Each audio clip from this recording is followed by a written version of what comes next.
If you watch any TV, like I have for 20-something years, you are fully expecting Ned to get saved somehow. Somebody's going to show up and cut this out. There's no way they're cutting this guy's fucking head off in episode 9. And they cut his fucking head off. Did he forget the names just like Steve Harvey? Tell Adidas that we need $1 million. What's going on, y'all? Jimmy Macram here. Got quite a few questions during the sigils video and the last history and law, so I wanted to respond to some of those real quick. And before we get started, for those of you reaction junkies, as far as Game of Thrones is concerned, Unqualified Nerd, George Alexander, and Miss Amber Glamour, I'm not going to tell you how to spell any of those things. Look it up. Are all doing them. And Merrick Productions is up to 610. One of my favorite episodes. It can only go as high as 2. We all know The Lion and the Rose is my favorite episode. How could it not be? It's the greatest moment in television history. If you want to see some reactions, those guys don't stop. Now, let's get into some questions. Swanish Rob, can you give us your thoughts on GoT versus Vikings and some of the other shows? Give us your rankings of the shows you've been watching. GoT is still the best out of those shows. All the shows I caught up on, GoT is the best. If I had to rank them, which I don't, but I'm going to because you asked. If I had to rank them, GoT 1, some of you are going to be shocked because you gave up after episode 12. Agents of S.H.I.E.L.D. would be 2? Wait a minute. No, Vikings would be 2. Agents of S.H.I.E.L.D. would be 3, tied with The Walking Dead. And then 5. That's how it works, by the way. You don't go to 4. If you have 2 or 3, then the next one is 5. 5 would be I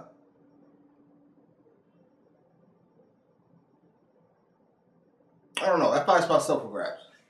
That 5 spot is still up for grabs. Jon Snow. Where would you rank GoT all time? I've had to think long and hard about this one. Shit.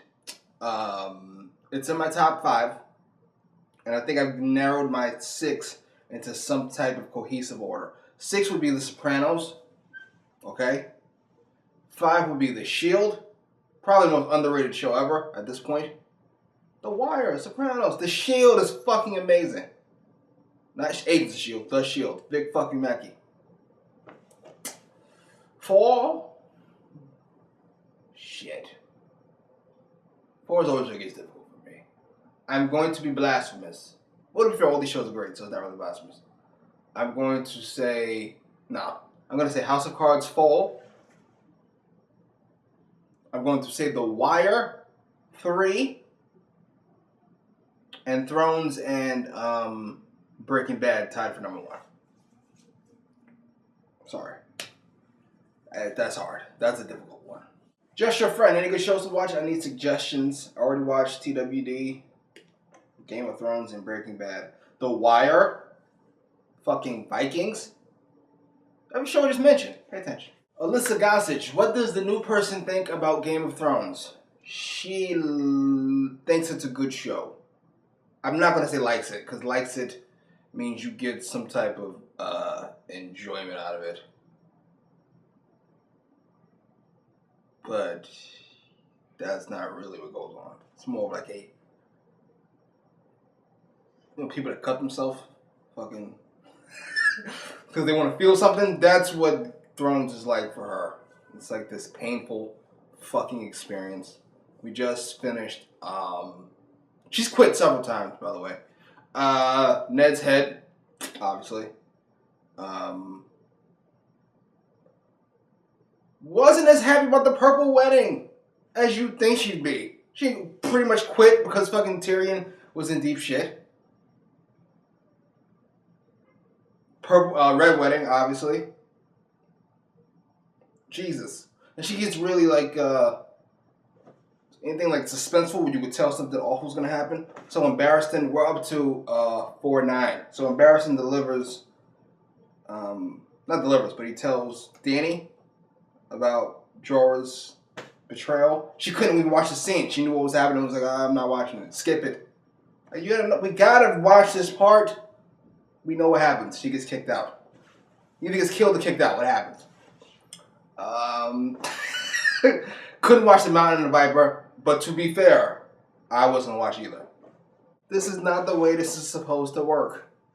You have to watch it all. You need to feel the pain. I will say watching it the second time around, to watch Tywin Lannister work is a thing of fucking brilliance. It's like, once you know what he's doing, you understand how fucked they are when he dies. You guys are so fucked. This thing is only a matter of time before this comes coming to the ground. There'll be so many problems that could have been averted with Tywin alive.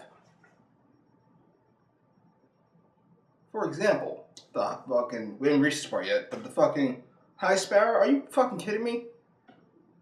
That would have never happened. I think they have at least a fighting chance against Dany. Now listen, dragons are dragons, but I think they have a shot. I think they can put something together. He fucking gets rid of Jorah with a fucking letter. He gets rid of Jorah with a letter. Here you go. Show him this. He almost gets Jaime to be his son and heir, and almost gets rid of Tyrion at the same time. That might be partially happenstance, but I feel like it's all part of it. Like, I can see how I can fucking finagle this thing here. Maybe. Then obviously the Red Wedding. Oh, by the way, another amazing... This is going to be the Tywin Lannister portion of the fucking program. Because I want to talk about this man's brilliance. Fucking... one of the best scenes, which I was hyped for when I saw it the first time, but it's even awesomer the second time, is after the greatest moment in television history, when Tommen and Cersei are there, and fucking he goes right into the fucking... What is it called? The Scepter Baelor?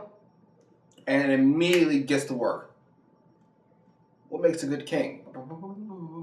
Wisdom. Yes! He's not that exaggerated, but he might as well be. Yes! You are not a fucking idiot. Great, come with me. Later, Cersei. And he just walks out with the new king on his arm. Because there's shit that needs to be done. Best seasons are 4, by the way. 4 of 1 through 4. 4, then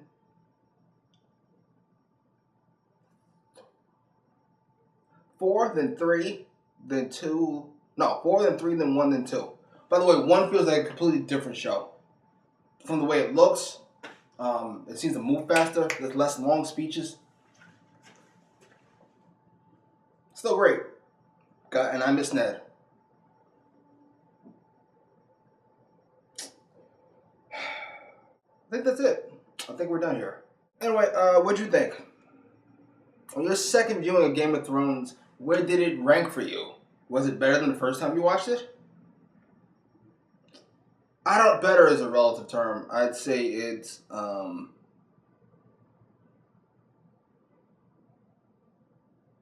different. It's a different experience.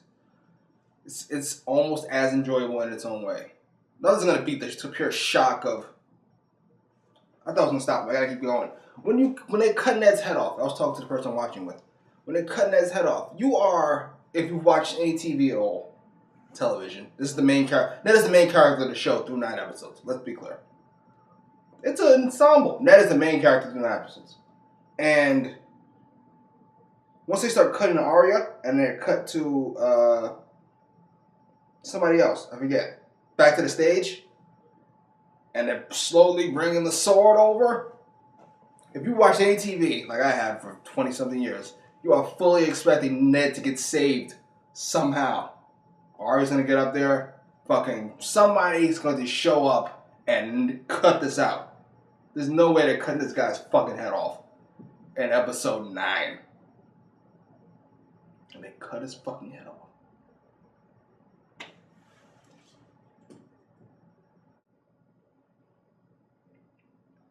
It still sends me to a weird place. Post your comments down below. Like, share, subscribe. Anybody feel bad for Bill Cosby? Did he forget the names just like Steve Harvey? Tell Adidas that we need $1 million in production. I done told y'all all I needed was the infrastructure. discussion. James Harden, swaggy